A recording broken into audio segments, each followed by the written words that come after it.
السلام علیکم ناظرین، آج کی زیر نظر ویڈیو میں ہم کرولس عثمان میں صوفیہ خاتون کی تاریخ کے بارے میں بتائیں گے کہ یہ کون تھیں۔ صوفیہ کلوکو حصار کی شہزادی اور افندی یانس کی بڑی بیٹی کے ساتھ ساتھ کالنوز کی عاشق بھی تھی۔ اس نے اپنے شوہر ٹیکفور یورگوپولوس کو دھوکہ دیا اور یہاں تک کہ اسے مار دیا۔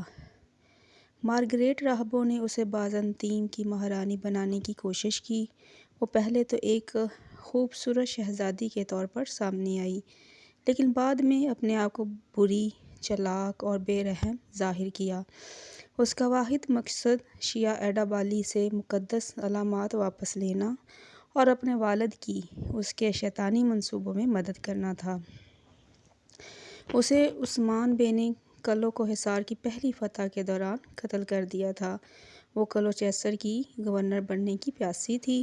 اس نے انجہانی ٹیکفور یورگوپولوس کے لیے اپنی محبت کا دھوکہ کیا اور اس کے ساتھ ڈرامہ کیا، یہاں تک کہ اس نے سوچا کہ اس کی زندگی ختم کرنے کا وقت آ گیا ہے۔ اس نے اپنے قریبی کمانڈر سے پوچھا اور اسے پسند کرنے کا جھوٹا بھی کہا اور اس سے التجا کی کہ وہ ٹیکفور سے جان چھڑانے میں مدد کرے۔ ٹیکفور کو یہ معلوم نہیں تھا کہ اس کی بیوی اس کی پیٹھ پیچھے کیا کر رہی ہے۔ ہیلن اور شہزادی صوفیہ کی طرف سے لگائے گئے ایک جال میں پھنس گیا۔ وہ اسے مارنے کی کوشش کی لیکن کمانڈر کالنوز نے اسے مار ڈالا، اس سے پہلے کہ وہ اسے مارنے کی کوشش کرتا اور اسے محل سے باہر پھینک دیتا۔ عثمان بے نے صوفیہ کو کلوکو حصار کی پہلی فتح کے دوران قتل کر دیا تھا۔ اس کے ساتھ ہی ویڈیو ختم ہوئی۔